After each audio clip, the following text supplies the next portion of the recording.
In lesson 3, we're going to move past this style flower and onto a different flower. Again, using a number 12 brush, I'm going to dip it into my water and my paint, which is very loose.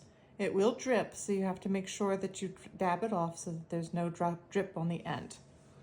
For this one, what we're going to do is practice our different stroke. Again, it's similar to the last one where it's just one, but then we're going to come in and add a second one right to it, leaving this little bit of open space. So 1 and then 2, leaving a little bit of something open in the top here.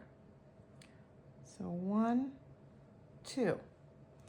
I want you to fill an entire paper like that, where you're just making 2 of those same strokes right next to each other. See how that's making a little bit more advanced? So this was our first stroke that we practiced the other day. And then we're adding in a second one, leaving a little bit of space and a little bit more jagged at the top. It's just going to make a little bit more of an interesting flower than the first one we made. Now that you have an entire page filled with these little practice petals, we're going to make an actual flower. We're going to go 1, 2, leaving a little bit of space, 1, 2. I'm going to need a little bit more paint, 1, 2. And again, I like to move my paper around so that my hand is comfortable, making sure to leave that center, 1, 2. And there we have a simple 4-petal flower. Let's do it again.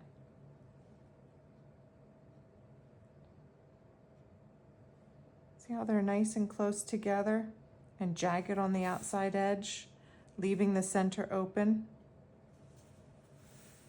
There you go. Now I want you to do an entire page of just this 4-petal flower. All different sizes, all different directions. See what happens when you fill an entire page. And add a little center. You can. As it starts to dry, you can come back in here and just add some little dots. Sometimes they will start to bleed if the petal that you just painted is not completely dry. After you've filled an entire page of petals and flowers, grab your reference book again, and we're going to make one of these in your reference book. Earlier we made the leaf, and then we made a simple flower, and now we're going to go on to this a little bit more advanced flower.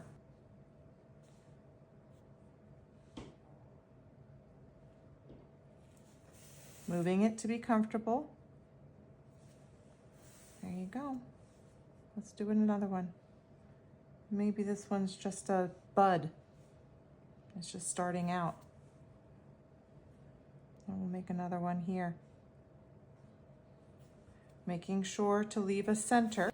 Using a smaller paintbrush. This one happens to be a size 8. Dipping it into that golden orange yellow color.